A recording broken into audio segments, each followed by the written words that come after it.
I do really believe 100% from every part of me that everyone has the capacity to be able to do the things that they want and not to be held back by the mental baggage that's in our head that we want to push through. Welcome to the Do the Thing podcast. In each episode, we get down and personal with people who go after the things they want to make all their wildest dreams come true. Join us as we unveil and dissect a formula for what it takes to do the thing. Here is your host, Stacey Lauren. Hey everyone, welcome to the Do the Thing podcast. This is your host, Stacey Lauren. Oh my gosh, you guys, I love my podcast. It is so cool to be able to get connected to people that are doing extraordinary things. And then through those interviews, I get to learn about other people that are doing extraordinary things. And that's the case with my next guest. I actually had heard about her when I interviewed Shannon Lederman on my podcast, who I'd met through Toastmasters, and she went through a story about how she had gotten into improv and how that was one of the things that really helped her build her confidence back up. And there was so much that she talked about this improv class that I just had to interview the person that helped her through that, because of the way that she is creating this community of people and helping them overcome fears and getting more confident and doing it in a really fun and engaging way. So I'm just so excited to get a chance to learn about this amazing person and talk to her more about her stories. So I am welcoming Erica to the show. Hi, Erica. Hi, Stacey. So nice to be here. Thank you. Yes, I'm so glad that you said yes. Well, it's so great to be here. And in the spirit of improv and what I do, yes, and is always what we say. So I say yes to a lot of things that just make my heart go, yep, that sounds fun. I'm going to do that. I love that. And it's like, if so many more people would do that, can you imagine? I say that every time in class. I literally am like, I'll get all goosebumpy and start to tear up and be like, guys, it's not just about the stage. Improv is going to change. It can change the world. It can change the way we react to the people around us. So it's not just about being on stage and being confident. I honestly believe it.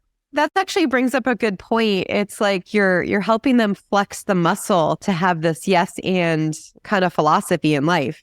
Oh, definitely. I've often said it's just like going to the gym. The things we're working in our brains when we learn how to do improv, they're just muscles that we're training to be like, you can do this thing. You can say yes. You can do things that are fearful. And the amount of people that would rather jump out of a plane than get on stage is amazing to me, because I'll go on stage every night.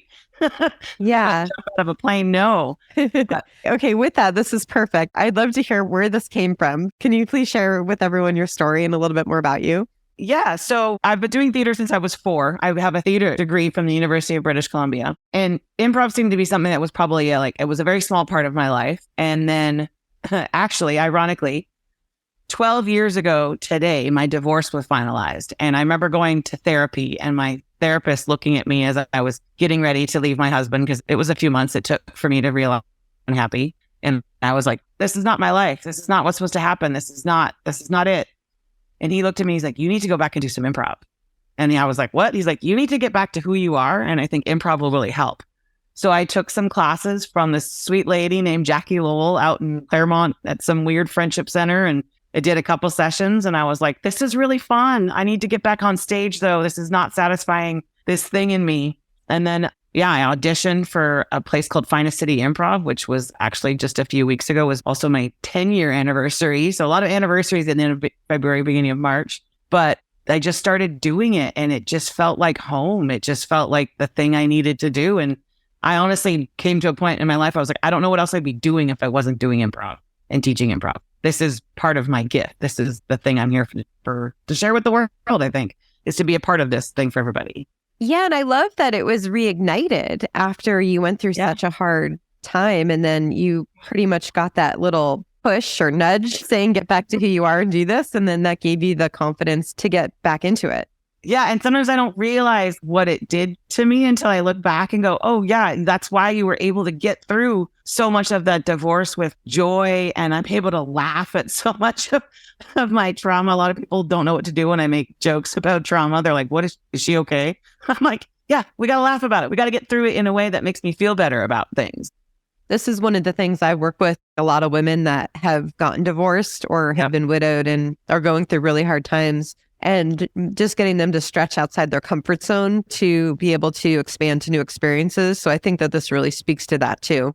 Oh, for sure. I learned a new term for comfort zone. It's our self-preservation zone. And I was like, yeah, let's keep me here and keep me so safe and so protected. But yet at the same time, we're not stepping into our light. And especially as women, we hold back so much, and we often put ourselves in relation to the other people and the relationships we have to those people, instead of what's my relationship with myself and what do I want and what do I need to do? And so many people I teach are literally like, this is just for me. I just want to do something fun for myself. And it's like, oh, yay. So this is so cool because you have this gift because you started since you were 4. Yeah. So you've sort of been, like you said, flexing the muscle, and then it got reactivated. So it was almost like riding a bike probably, right? Where you were able to just get back on.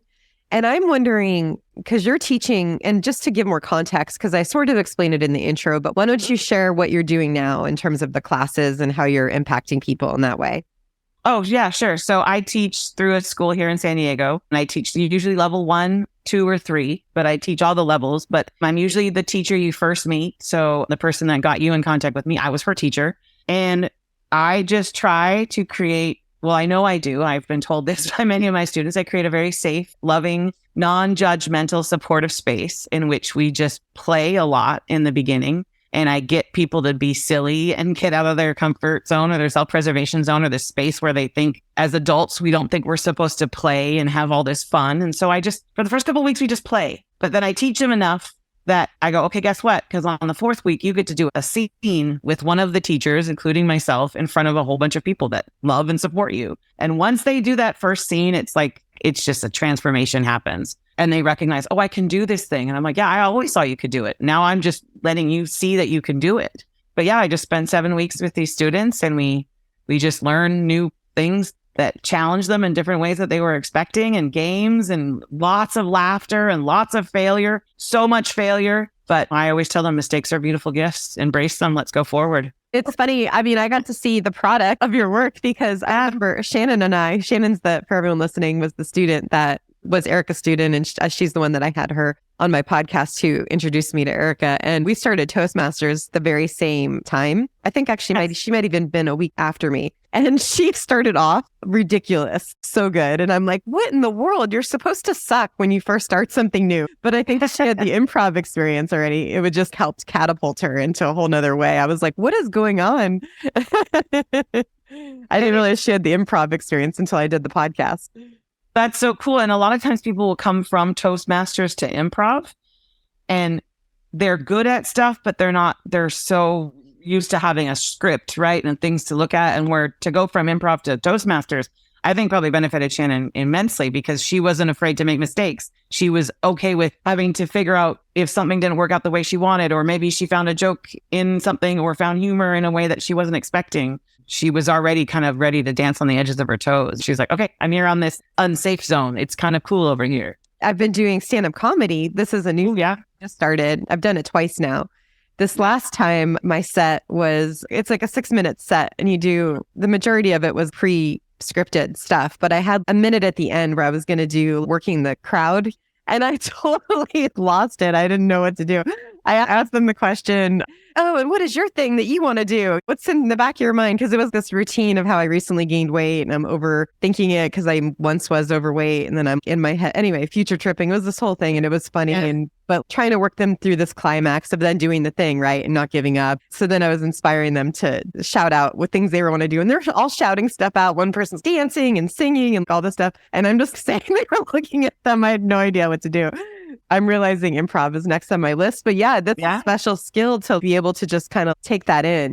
Yeah. And I've done stand-up as well. And I like it. And I had a type 5 and I did well. There was something about it that I'm busy. I don't have a lot of time to write jokes. And I really I like being in that space of the unknown. I try to control so much in my life that I love that essence of it. I don't know. There's stand-up or either I'm just a little too scared of it still, which is fine. I'm still trying to find that voice of that side of comedy for myself. So that idea of just being able to be in the unknown is just such a powerful place to be, because that's where you are able to come most alive, because you're acting from your truest self.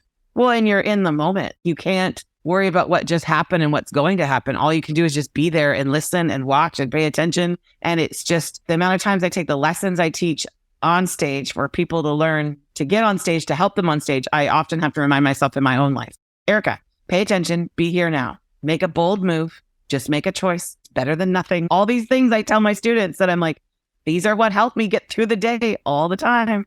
What's kind of the normal person that comes to you and comes to learn? Are they all across the board, or do they have any kind of general patterns of who they are? They're all across the board, but they tend to fall into either the category of I just moved to town and I'm looking for new friends. I work a job where I'm in a boring environment, like usually tech or some sort of, a lot of computer tech guys come, especially males, because they're in an environment that's not really fun and they want to have more fun and they know they're funny, but they don't get to really express themselves. People that just want to have a good time, that are like, I heard improv was fun. I just wanted to be stupid and dumb on the weekends. So here I am. And then also the kind of those people that want to schedule time for fun because they realize that they weren't having enough fun. So that's kind of the general thing, but they can be all over the board. But yeah, that's where they kind of fall into those categories. And how do you help them overcome the fear of them being able to get up in front of people if they have that?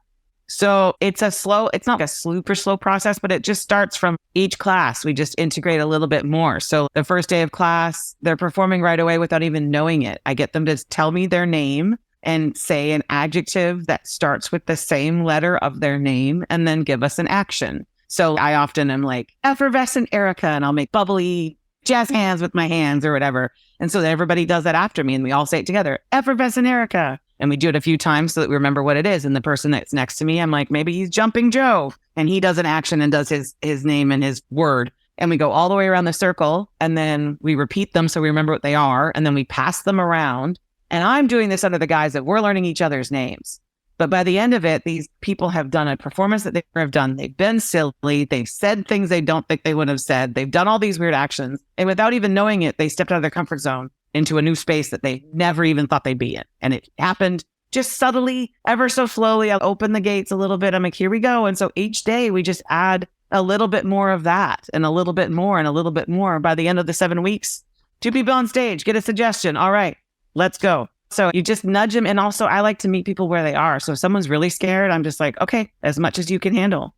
And then I just try to create a really safe space for them. And a lot of times students that were terrified at the beginning are the funniest ones. And the more we support them and laugh at them because that's what we want, but also laugh with them and just encourage them to be themselves. It's amazing how the more you just support that, they recognize they can do it. Yeah, there's so much power in this because I think a lot of times when people think they want to do something new, they try to go all the way to the end to start. They don't realize you can just start with the smallest thing. And this just reminds me of with the comedy class, what he does, the very first class. And I didn't even recognize this the first class because I was too in my head and freaking out. But the second class, I got to hear how he really set it up. And it was like, just get used to the mic. If you can hold the mic, then you've done in this whole class. That's all that I want you to do is get to know the mic. And I feel like there's the permission of you just doing the name and the adjective and the action. And then the way he does it with the mic, that's such a life lesson, right? It's meeting them where they are and then just starting with the smallest thing that sort of gives you a win already when you're doing something. Yeah. And then once you say your thing and it's maybe you feel silly because you did something strange, but then everybody repeats it a few times and it kind of dissipates it. But also you get all this immense amount of support because we're all like, what you did is perfectly fine. We're giving you permission to accept it. And we're going to support you by repeating it and just loving it. And there's so much love that comes with that too, without people even recognizing it, what they're doing. I'm just here to support you. What's the next one? I'm curious. So now that's the first week. Is that what it is? And then what's the next week? So that first week we do that. I teach them the concept of yes and like, hey, Erica, you want to do this podcast? Yes. And it'd be really nice to meet someone new. Yes. And perhaps you become friends. Yes. And whatever. You just add a little detail to everything. So that first week, I actually get them to learn that concept. I just kind of teach them about that. And then we'll tell a story, a word at a time in a big circle. Everybody gets to say one word. So you're working together. Sometimes they make sense. Sometimes they're a complete disaster. And I'll do a thing where I get on stage in groups of 4. It's called Dr. Know-It-All. And the students in the class will sit in the audience and ask questions. And then one word at a time, these 4 students will answer the question. So like, why is the sky blue? And one word at a time, they'll be like, because the sky is made of candy canes or whatever. And they try to answer it together. So they learn to work together, but also fail with just great abandonment. And the biggest thing is learning them that failure is not, it's not a problem. It's a beautiful thing. We get to celebrate it. We cheer every time we mess up. We don't go. Yeah. So if you think what most people are worried about, right? They're scared of failing. They're scared of looking dumb. They're scared of being made fun of. So you just show that all those things are welcome and accepted and loved here. Oh, totally. We play a game called tape ball where we just throw some tape up in the air and hit it and count as many times as we can go up. It's a kid's game. But then when we drop it, instead of being like, oh man, we just cheer and we clap and we move on. And it's like the minute it feels silly at first, I can always watch their faces. I've done this enough times where everyone's like, we're going to do what, Erica? I'm like, yeah, you're going to clap and you're going to cheer. But then you start getting used to clapping all the time. And you got used to realizing that the failure is actually where you find the humor and the more joy. And there's actually more fun and more laughter when you mess up than if you do things perfectly. So, and I'm like, aren't we here to laugh? Aren't we here to have a good time? Yeah. The other thing that's so cool about this is we were talking earlier about that open mind, being open to what's to come. And I feel like there's so many people that might hear, oh, take an improv class or even take a comedy class, whatever it is. They have this thing built up of whatever it is. But before you say no to something, find out what it even is and hear about it. Because when I'm hearing this, I'm in my mind now, I'm like, oh, I'm definitely going to do this. Because before we talked, I'm like, oh, this will be cool. I get to meet Erica. Maybe this will be something I want to do. And we even, right before, I'm like, oh, let's talk after. Because I want to talk to you about something. Like, this is what it was. I'm like thinking about doing the class, but I'm scared because I haven't been in an improv kind of situation before. But now hearing you talk about it, it just takes away the pressure of what it's going to be. Yeah, you're going to be in a room full of 10 to, usually 14 people, 12 to 14 people that are exactly in the same boat, scared, terrified, quiet, unsure. Literally like, I just moved here 3 months ago from another city and state. I don't know anybody. I just want to make friends. And by week 3, they're giggling with each other. And you're not just making friends, you're making capital letter friends, actual people that see you for who you are. And I think so many people, we know people, we have all these acquaintances, but who actually really looks at you and goes, I get you. I totally see you. I've seen you do the dumbest stuff. And I love that about you. And I get to see this inner child version of yourself. And I think that's gorgeous to me because nobody lets that side of themselves out. We're also worried about being serious and fitting into these boxes and this job, and let it go. Yeah, it's just you're coming out from who you are from the inside, and then people are just accepting and encouraging whatever that may be. Yeah, and each class, you're kind of like, let's see these people let themselves out a little bit more and a little bit more, and their doors open, and then all of a sudden they perform, and all of a sudden you can see them.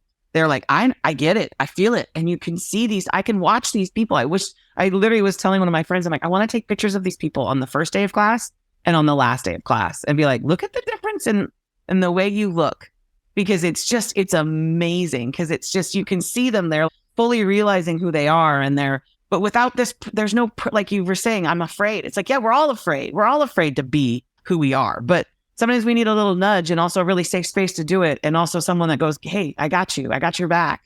I'll be there for you no matter what you do. Even if you fail, guess what? I'm going to fail with you and we're going to have fun. And it just, I don't know, it brings me so much joy to be able to facilitate that for people. Oh, I'm sure. And I was going to ask you too, you mentioned the I got your back. Shannon was saying that you have them say that to each other before the performance. I wanted to just hear more about that. Is that an improv thing, or did you come up with that, or where did that even start? That's an improv thing. It just comes from this idea of no matter what happens on stage, I'll be there. I got your back. So if you fail, whatever move you choose to do, yes, and baby, I got you. You step outside, you step on stage and you're a weird alien cow. Guess what? I'm going to be an alien cow, or I'm going to be an alien cow farmer. Like, whatever it's going to be and needed, I'll be there. It's just very much, it feels like a very girlfriend thing to do. Be like, I got your back, man. I'll back you up. But it's in life too. It doesn't just extend onto the stage. It's like, I got your back and everything. I'll be there to support you and help you and listen and care for you and watch you fail and watch you succeed. How do you help people, or okay, what's my question? This is hysterical that I'm going through this right now, because my question is literally, how do you help people get out of their head and into their heart? And I'm stuck in my head to this question. Oh, well, that's a process we're all going through, right? I think the biggest thing is just encouraging people to shut off those voices in our heads that tell us we can't do things. a lot of times on the other side of the stage during improv, when you first learn, you have ideas and you're like, no, that's not good enough. No, that's not good enough. No, that's not good enough. And a lot of us have that voice in our heads that says, no, it's not good enough in most of life. I named mine Tammy. I tell her to shut up all the time. Tammy, shut up. I don't have enough time for you to tell me I can't do things because I have a hard time with that in itself. But what I really try to do is just encourage people to listen to their body a little bit. Follow your feet. You'll know when you need to go on stage. If all of a sudden your body moves in a certain way, follow it. Let it be the thing. It's your subconscious leading you in a certain direction. It's intuition. And a lot of us don't listen to that. And for me in improv, a lot of it comes through this like, oh, I just feel compelled to be there. I'm going to go, whether or not I have an idea that's actually going to come to fruition. But it's that I think the more you do it and you fail and nothing bad happens, and you fail and guess what, something great happens and it's hilarious and people are dying of laughter and they tell you were so great after the show, then the more I feel me, the more I do that, the more that voice in my head just goes, okay, Tammy's she's not here. Erica's in charge, or I'm there and I'm just following what makes me feel good. I follow my smile. I'm like, this feels right. Let's do this. But I don't know if there's like an actual process to tell you the truth. I think it's training. Yeah, you're just conditioning yourself to see the other side of it, that you're not dead, that you're still alive and you're thriving from it. Yeah. And that the voice can also just say go and you can just follow that. It's that self-judgment that all of us have. But we get in our head a lot because I'm an overthinking Aquarian. I'm in my head all the time. But improv really helps me get out of there because you have to be in the moment. So the minute you get into your head, you're not present. So you miss beautiful opportunities. So the more you recognize that too, you're like, oh, I missed something because I was too concerned about making sure it was right instead of just doing what was needed. What do you think helps someone be able to stretch their comfort zone? Support somebody else. I think sometimes it's really great to do these with other people, right? A lot of times we're stretching out of our comfort zone all on our own and it can feel really scary.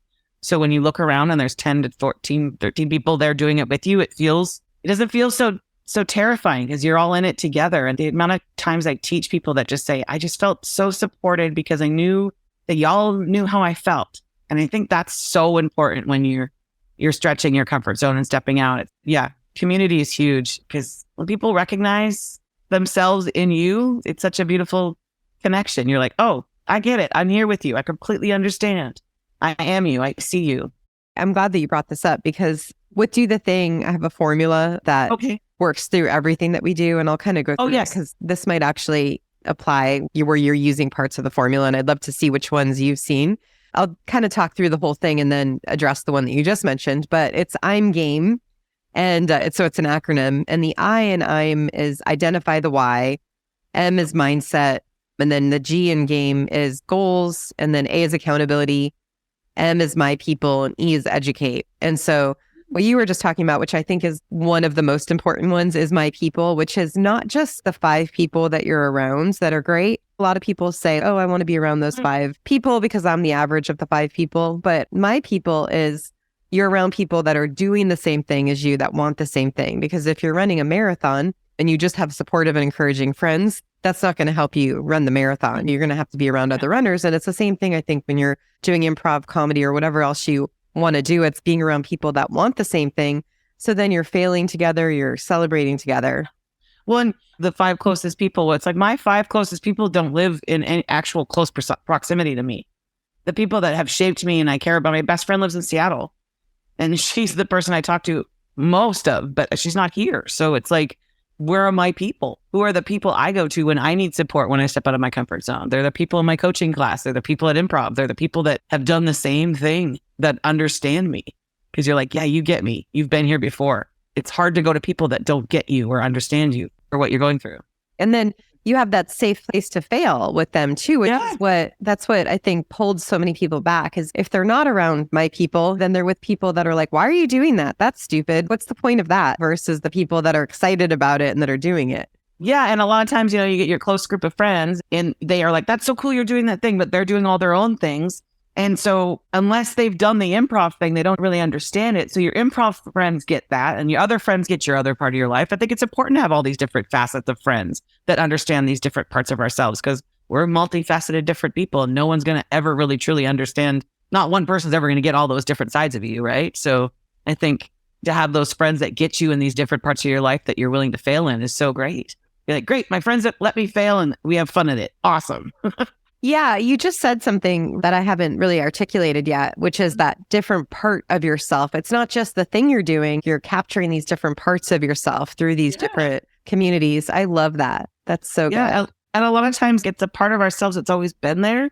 So many of my students are like, so many of my family tell me I'm so funny, or that they see this potential in me, but I've never really tapped into it. And it's like a lot of times it's always been there. It's just we needed to wake it up. We just needed to poke the bear a little bit and be like, I know you're funny. The coolest thing about improv, it's not just, hey, we'll stand up, we're going to tell jokes. Improv, I'm like, just be yourself. Because guess what?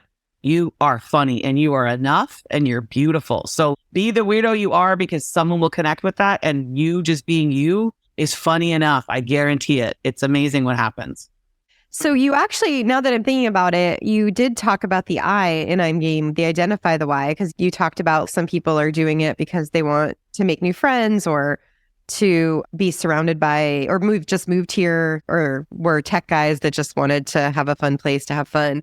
Is that something you talk about in class where you get to hear their why? Oh yeah, definitely. It's so funny because class starts with a tape ball game, and then we do zip zap zop, which is a very standard improv game of just passing energy around, and then we get to know each other's names. So by the time you even know these people's names, you just spent like 20 minutes with a bunch of strangers in a room having fun, but you don't even know them. You're like, who are these people? So then we get to know each other's names. I'm like, great. Now that you know each other's names, let's sit down. And then I tell them my story, a very abridged version of what got me to this moment and why I'm here and what I love about improv and what I get out of it and what I hope they'll get out of it. And then basically another chance for them to say their name again so that we remember it. And then I ask, what brought you here? What are you hoping to get out of it? And know anything about improv? What do you like about it? And a lot of times it's their why. It's what I'm getting out of it. And we finish class with a positive feedback circle on the very last day of class where everybody gets everybody to, everyone gets everybody to talk about them and how wonderful they did and all the great things they did and all the scenes they did, they loved about them and what they love about them on stage and off of stage. And all you do is sit there and say, thank you. And it's so beautiful to watch these people change from what their why was and then what they got out of it. And a lot of times people get what their why was because it's what brought them there in the first place. It's what brings them there to every class. And then they find other stuff too, right? They find other joy and other beautiful things in it along the way too, which is so cool. Yeah, because what their starting why is might not be what the ending why, because they're getting so much more out of it than they even thought when they first started. A lot of people are like, I just came here to make friends, and little did I know I'd find myself, or I just wanted to do something different, and little did I know I'd make some of the best friends I've ever had. It's quite amazing what happens with improv and how it changes people and makes people more who they are. And that's because they're having the permission to show all the sides of themselves. And then other people it's coming out more because it's, like you said, poked in a way. Yep, exactly. The permission is given. And not only by the person, the facilitator, myself, and the classroom and whatever, the permission is given by us, but they're also giving the permission to say, you know what? Break me open a little bit. I'm here to do this. So I encourage you and I allow you to. So we're both giving permission, right? We're stepping into that space together. And then for mindset, what's the best way that you approach mindset for them to help them kind of get through the hard stuff or to get through the scary stuff? Well, there's the big concept of yes and, right? You say yes and add a little detail because we're so used to saying no in life or yeah, but a lot of yeah, but happens. So I really encourage them to see how yes and works. That's a huge mindset in improv. And then no mistakes, only gifts, right? It's not a failure. It's a beautiful opportunity to make this a beautiful new opportunity. It's a chance to change this because we don't know which way we're going. So it's not a mistake. It's now, if you pay attention, it could be the direction that we're in now leading, and it's the best place to be. So that tends to be mine. And then make bold choices because it's way more fun. I love that. Yeah. So I'm in the middle I'm doing a start a podcast challenge. It starts in April where I'm encouraging people to start a podcast because for me, that was my reset in life after my divorce. Yes. So yay for divorces, waking you up and getting you to do cool stuff. But yeah. I kind of come up with people doing the thing where they're like, oh, I don't want to start a podcast. But then they're not realizing the name is just start a podcast. It's not like you have to publish your podcast. It's just to get them to understand that it's a vehicle to connect with people like you, right? Like I never would have met you without my podcast. So it just expands your network and you're getting to do all this great stuff. And so anyway, I was curious because I'm imagining you find the same thing with improv where you love improv. That's your reset. And then you probably want to help other people do it. Do you have any way of helping people kind of open their mind up to what you're doing without feeling like you're preaching? Well, when I love something, I'm pretty passionate about it. And so you can kind of tell when it's in my body language, it's in me. I probably start to cry, or get teary eyed. Most people in my life know how passionate I am about improv. I usually just kind of be like, it's amazing. It changed my life. I usually am pretty real and authentic about it. So I've watched people's lives completely change. Give it a shot. And there's people I've encouraged for a long time, but they're going to have to get past. They know improv will help them. It's not about me convincing them. It's about them getting past their own anxieties or their own BS, right? There's other stuff in that space. But once they take that first step, a lot of times they're just like, Erica, I'm so glad I got here. And I'm like, I told you. I just knew you'd get here eventually. You just had to. It's like anybody when they're we're career or something. We just got to we're like, I know you can do it. I trust you. I'm going to keep showing you all the joy I have in my life with it. A lot of times I think I just show people, right? And I'm like, look at the good things it's brought me. And I just encourage people to come. And if they come, they come. If they don't, they don't. You said help them get over their own anxiety. How do you think they finally get over it? What do you think's the thing that gets them to, and whether it's improv or something else, have you noticed anything with people on that? A lot of times I've noticed they came and saw a show. They came to our theater and I saw a show, or I came with a friend, or my boyfriend or girlfriend or friend signed me up. And so they just knew I wanted to do it. So it's either someone forces them, right? And they're like, I know that you can do this. Let's just go together. So a lot of times once again, support is huge. I think seeing improv and recognizing, oh, that looks really fun. I think I could do that. A lot of my students were like, I watched the show and you were hilarious. So I just wanted to be able to do that one day. So I think that helps them. Sometimes I think some of them just pull the trigger and buy the class, and then they just are like, now I'm in it. I paid for the money. Now I got to show up. And I'm kind of one of those people when it comes to my own anxiety. If I paid the money for something, I usually am more inclined to show up. And then for the G and game for goals for improv, are they just showing up to the class once a week, or is there any other goals that you have set for them to do? Well, they come to class each week, and then within 4 weeks, they're on stage for the first time. And then there's a final show at the end of class. So you have 2 shows in each of your classes, if not more. As you get up there. Yeah. So the goal is to get them on stage as soon as possible. So I tell them that first day, I'm like, so you have 2 shows. And they look at me, I'm like, yes, in front of an audience at night with lights. Woo, the big thing. And that first show, which is usually about 4 weeks into class, it'll give them a lot of anxiety in the beginning because they don't know what's happening. They're like, we haven't done any scenes, but yet I've taught them so many beautiful ways to say yes, to fail, to trust, to know that they're supported. And then when we put them on stage, it's with me or another teacher. So it's a 2-person scene. And so they're with someone that knows what they're doing. So they succeed immediately. It's a successful scene, often some of my most favorite shows. And so once they do that, you can see the spark. They just go, oh, it was good. My friends laughed at me. They thought it was so fun. That was amazing. So then the next goal of getting to that next show often drives them. And then once they get through level 1 and level 2, if they're still there, they're just kind of hooked.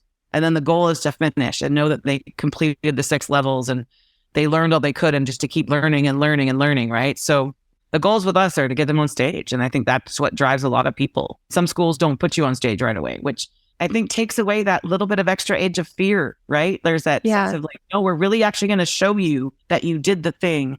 You did it. And now we're going to show you that you did it, because now we're going to do it. And I realized this the other day because the comedy thing's new, because I just did the performance last weekend, and there was 3 people from the class that didn't want to do the performance because they didn't think they were ready. And in my mind, and I didn't think I was ready the whole time until the last week.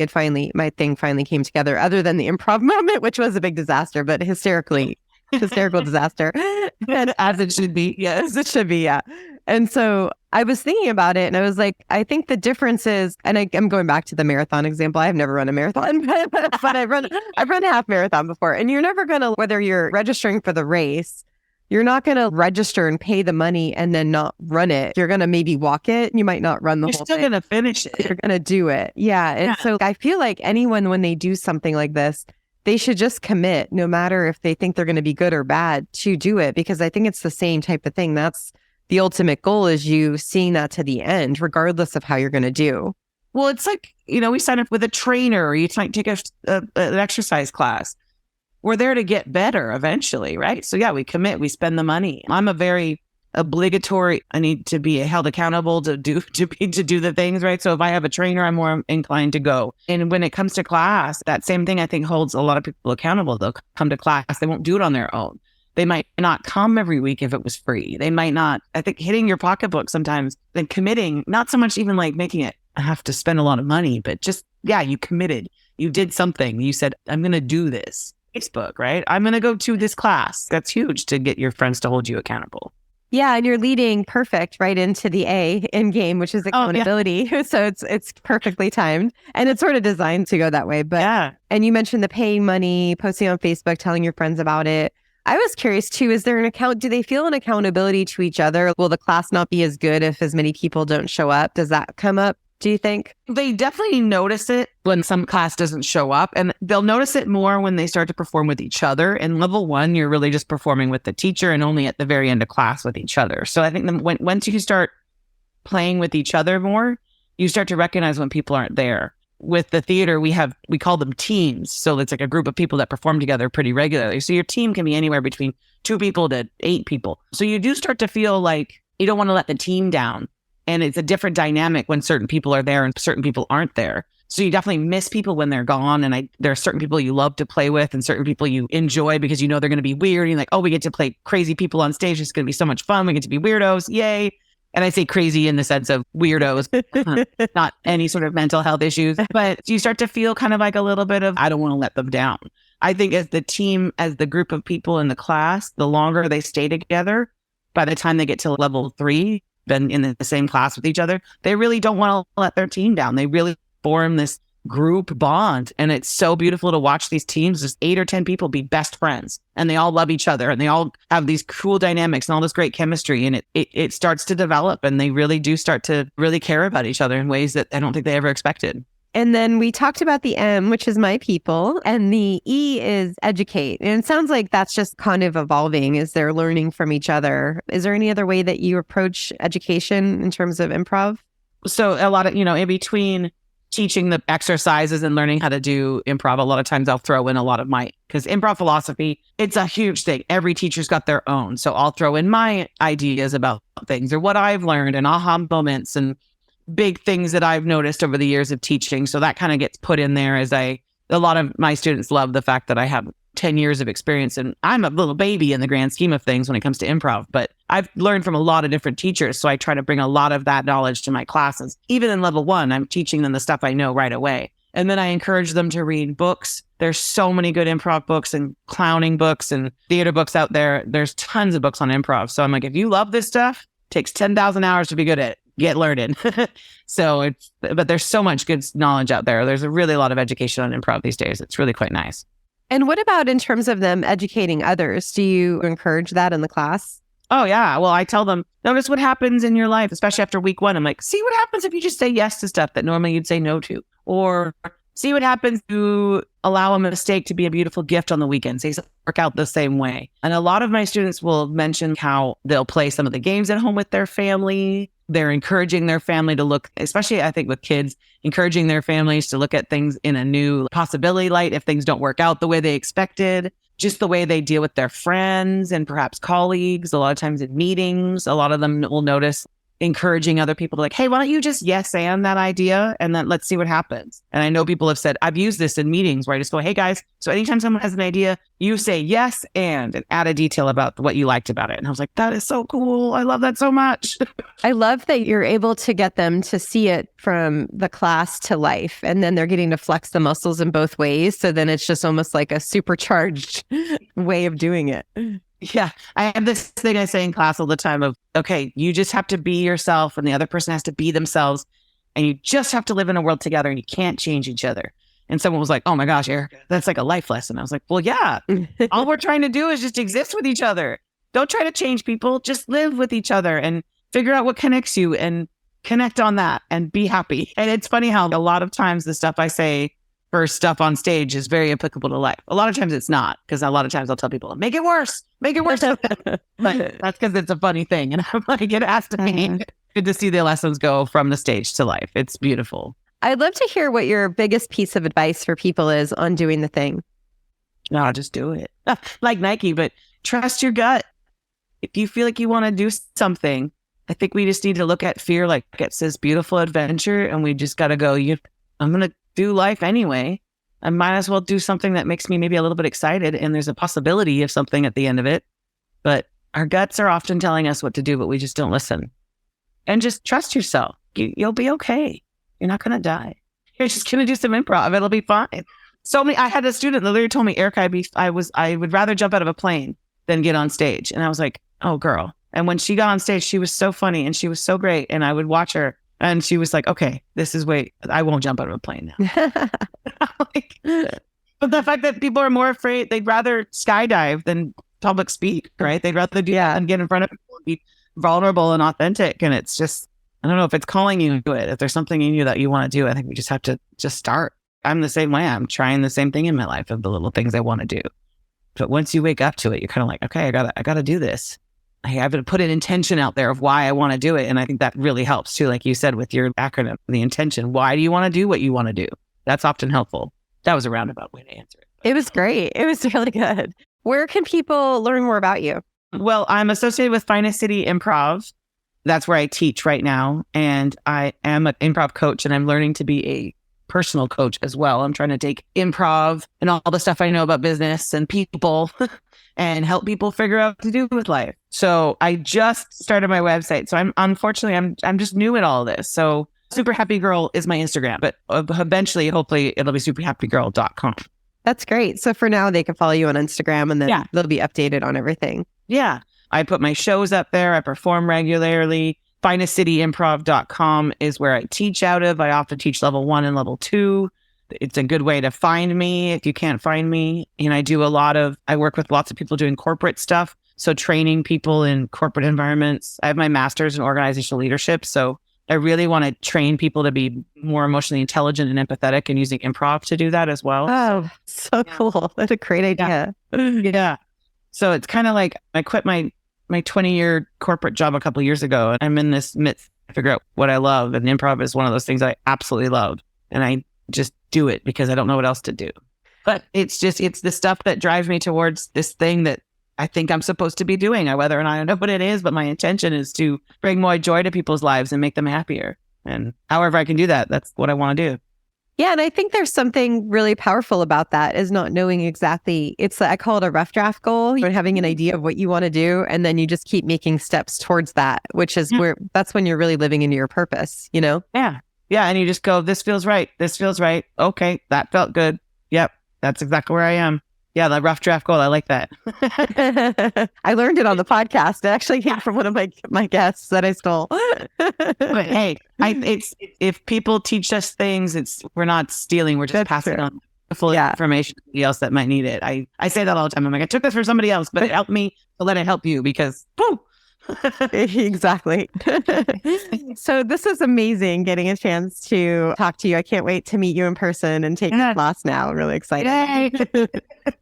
I can't wait. I hope right now I teach on Saturdays, but I tend to teach Mondays and Saturdays. But we do Discovery Improv at Finest City. So if anybody just wants to take a class, they can just take it for free to see how they like it. But if you're ever thinking of doing something like this, it's just like, just try it. It's 7 weeks of your life. If you hate it, you hate it. If it's painful, I'm not going to be mad if you leave. Just tell me I can't do it, Erica. I won't take it personally. I used to. Now I realize it has usually nothing to do with me and everything to do with where people are on their journey. And sometimes it's just not where they want to be. And that's okay. But when you finally decide to do it, you're just like, oh yeah, this is so fun. And it's quite delightful. One more question for you. When you hear the words "do the thing," what comes to your mind? Well, so it's cool that you reached out with this podcast, because I'm right on the precipice of Erica doing the thing, of putting myself out there, becoming a coach. I started my website. It's like, I'm doing the thing. I'm believing in myself enough the way I teach everybody else to. But after this safe corporate environment, to be in a space of do your thing, stop holding back, do the thing that fuels your path, makes you happy, and that you've been wanting to do for a really long time. So I think it's really, we got to talk, and especially about this kind of stuff, because this is right where I'm at, where I've been facing a lot of fear about what's ahead, and you don't know. And so it's like, it's an adventure. Let's go. I'm so excited. Let's do this thing. Yeah. So that's what it represents to me, I think. Like, yeah, we're here to do the thing. Life is short, if we haven't noticed already, and kind of crazy. and we have no idea what's going to happen. So let's do it. Thanks for listening to the Do the Thing podcast. We hope you enjoyed the show, but even more, we hope you'll be inspired to do the thing. Do you have a burning question on doing the thing that you'd like answered? How about an inspiring do the thing story of your own that you'd like to share? We'd love to hear all about it. Just leave us a voice message at dothething.callcast.co or email us at hello@dothethingpodcast.com.